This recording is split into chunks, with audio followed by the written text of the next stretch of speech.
नमस्कार मित्रांनो, modern farming and business या यूट्यूब चॅनलवरती मी राज आपलं स्वागत करतो।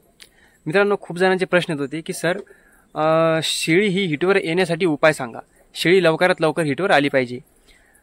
तर यावरच अवलंबून व्हिडिओ घेऊन आलेलो आहे। यामध्ये आपण पाहणार आहोत की शेळीला अतिशय लवकर हिटवर आणण्यासाठी म्हणजेच माझावर आणण्यासाठी आपण काय काय उपाय करू शकतो, तेही खूप लवकरात लवकर मित्रांनो, आणि सोपे उपाय आहे। या सोपे उपायाने तुमची शेळी ही 100 नव्हे तर 101% हिटवर येईल। तर चला आपण व्हिडिओ सुरू करूया। मित्रांनो, ह्या व्हिडिओला तुम्ही स्किप करू नका, संपूर्ण व्हिडिओ पहा, जेणेकरून तुम्हाला सगळी माहिती जी आहे ती स्टेप बाय स्टेप कळत जाईल की काय करायचं आहे, कसं करायचं आहे वगैरे। आणि आणखी एक महत्त्वाचा मुद्दा, तुम्ही या यूट्यूब चॅनलला सबस्क्राइब करा आणि या व्हिडिओला एक लाईक करा, जेणेकरून तुम्हाला आज व्हिडिओ दररोज पाहायला मिळत राहतील। तर चला व्हिडिओ सुरू करूया। मित्रांनो, शेळीला हिटवर आणण्यासाठी काही 2-3 स्वरूपातील विलाज जे आहे ते आपण पाहणार आहोत। सगळ्यात महत्त्वाचा आणि पहिला विलाज जो आहे तो आहे की टोटाविट नावाची गोळी भेटते। मित्रांनो, मेडिकलमध्ये कोणत्या वेटरनरी मेडिकलमध्ये ही गोळी अवेलेबल असते। त्या गोळीचं एक पाकिट भेटतं, त्याच्यामध्ये 10 गोळ्या असतात। तुम्हाला काय करायचं आहे, रोज सकाळ सकाळी एक गोळी आपल्या शेळीला खाऊ घालायची आहे। असे ते 10 दिवस खाऊ घालायचे असतात। त्या 10 गोळ्या संपायच्या आत तुमची शेळी जी आहे ते हिटवर येऊन जाते। त्यानंतर मित्रांनो, तुम्हाला जर तुमच्या सर्वच शेळ्यांचा कळप हिटवर आणायचा आहे तर त्याच्यावरती काय उपचार करता येईल। तर मित्रांनो, टोटाविट स्ट्रॉंग नावाचं एक पावडर भेटतं। ती पावडर तुम्ही आणायचं आहे आणि आपल्या शेळ्याचं जे पाणी प्यायचा टप असेल, बादली असेल, त्यामध्ये ते पावडर दररोज असं थोडं प्रमाणामध्ये काढून टाकायचं आहे। मग त्या शेळ्या जे आहे मित्रांनो, जर त्या वासाने पाणी पित नसेल तर त्यामध्ये थोडं पीठ काढून तुम्ही टाकू शकता, जेणेकरून त्या शेळ्या चांगल्या प्रकारे पाणी पितील। आणि हे पावडर जे आहे तुम्हाला दररोज टाकायचं आहे। तुम्ही पाहशाल की काही दिवसातच तुमच्या संपूर्ण शेळ्याचा कळप आहे तो हिटवर येऊन जाईल। मित्रांनो, टोटाविट स्ट्रॉंग हे पावडर जे आहे ते टोटाविट गोळीसारखंच काम करतं। जर तुम्हाला एक शेळी हिटवर आणायची आहे तर टोटाविट बोलस तुम्ही त्याला देऊ शकता, किंवा सगळ्या शेळ्या जर हिटवर आणायच्या असेल तर टोटाविट स्ट्रॉंग पावडर वापरू शकता।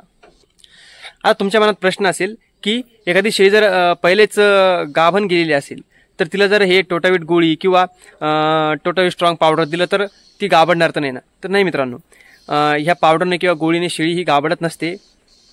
ही पावडर जर पाहिलं किंवा ही गोळी जर पाहिली तर त्याच्यामध्ये काय आहे, त्याच्यामध्ये हायली स्वरूपामध्ये कॉन्सन्ट्रेटेड मिनरल मिक्सचर असतं। मित्रांनो, मिनरलचं प्रमाण ही त्यामध्ये जास्त असतं आणि त्याला आपण एक हायली कॉन्सन्ट्रेटेड मिनरल मिक्सचर म्हणू शकतो। याने काय होतं तर शेळ्यांच्या शरीरामधील जी झीज आहे, जे कॅल्शियमची कमी असेल, धातूंची कमी असेल किंवा विटॅमिनची मल्टीविटॅमिनची कमी असेल, ज्याने त्या हिटवर येत नसतात, ती झीज भरून निघते, ती कमी भरून निघते आणि शेळी ही परिणामी लवकर हिटवर येते। आता तुम्ही टोटाविट गोळी वापरली किंवा टोटाविट स्ट्रॉंग पावडर वापरलं, ठीक आहे। त्यानंतर पुढचा विलाज काय आहे मित्रांनो, तुमच्या फार्ममध्ये कधी कधी बोकड असतो, कधी कधी नसतो। जर बोकड असूनही शेळ्या हिटवर येत नसेल तरी देखील तुम्ही हा विलाज जो आहे करू शकता। जर बोकड नसेल तरीसुद्धा हा विलाज करायचा आहे। काय करायचं, बोकड जर तुमच्या फार्ममध्ये असेल तर तो बोकड एखाद्या पाहुण्याकडं, एखाद्या मित्राकडं तुम्हाला नेऊन घालायचा आहे। मग नंतर मित्रांनो, हे पावडर दिल्यानंतर शेळ्या हिटवर आल्यानंतर तुम्ही ते बोकड आणायचं आहे। कधी कधी काय होतं की बोकड हा शेळ्यामध्ये सतत असल्याने शेळ्यांना त्याच्या वासाची सवय लागून गेलेली असते आणि त्याची वासाची सवय लागल्यामुळे शेळ्या ह्या हिटवर येत नसतात। म्हणून तुम्हाला तो बोकड हा विलाज करायच्या पहिले गावी किंवा शेजाऱ्या पाजाऱ्याकडे नेऊन घालायचा आहे। मग नंतर मित्रांनो, हा विलाज झाल्यानंतर तुम्हाला तो बोकड वापस आणायचा आहे। कधी कधी काय होतं की बोकड हा थोडा बाहेर आपण नेऊन सोडला एक हप्ताभर आणि नंतर आणला तर त्या शेळ्या ज्या असतात ते त्याच्या वासाने पुन्हा हिटवर येऊ शकतात। म्हणून मित्रांनो, हा विलाज देखील तुम्हाला करायचा आहे। तुम्ही हा गोळ्यांचा विलाज, पावडरचा विलाज करताना देखील हा बोकड जो आहे तो तिथे नसायला पाहिजे, तो बाहेर पाठवायचा आहे आणि विलाज झाल्यानंतर तो बोकड पुन्हा आपल्या शेळीवरती घेऊन यायचा आहे। 100 नव्हे तर 101% मित्रांनो, तुमच्या शेळ्या ज्या आहे त्या हिटवर येतील, हिट दाखवतील आणि क्रॉस देखील चांगल्या प्रकारे होतील। आता शेळ्या हिटवर आल्यानंतर किती वेळाने त्यांना क्रॉस करायचा आहे मित्रांनो, शेळ्यांचा माज हा जवळपास 32 तासाचा असतो। त्यानंतर तुम्हाला सकाळी जर शेळी हिटवर आली तर तिसरा पारा म्हणजे जवळपास 6 ते 7 घंट्याने तुम्हाला शेळी ही क्रॉस करायची असते, जेणेकरून शेळ्यांचं मित्रांनो जे जुळे किंवा तिळे पिलं देण्याचं प्रमाण आहे ते जास्त वाढत असतं। म्हणून हा मुद्दा लक्षात घ्यायचा आहे।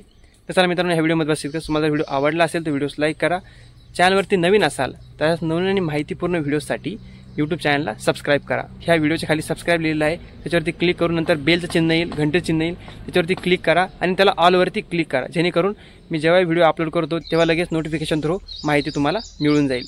तर चला भेटू अशा प्रकारच्या कन्व्हिनियंट एका माहितीपूर्ण व्हिडिओमध्ये. धन्यवाद.